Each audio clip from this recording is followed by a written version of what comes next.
Hey, and welcome back to a new video. Today I will talk about how to convert your PNG, your JPEG images to WebP in Webflow.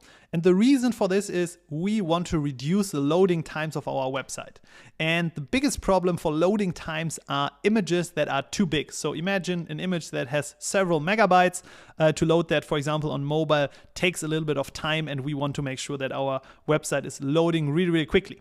And as you can see here, I created a page and I have the image here that has 175 kilobytes, and we now want to reduce the size of that. And in Webflow, that's really easy. So we can go to our image or like media library tab here, and you see all of the images on your website. And now you need to click expand asset panel, and now a new function comes up. So here I can select any images, or like separate images, or I can select them all and click the compress button.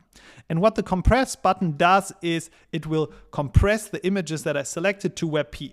And I'm selecting WebP here now because it's one of the most requested or like recommended formats right now. So I click compress, and in a blink of an eye, this asset is compressed. And now if I look at it, it's only 40 kilobytes. So we saved around 130 kilobytes without losing any quality. And now you can just publish it. And yeah, your website is loading way faster. And you can either do this for a single image or for all images on your website.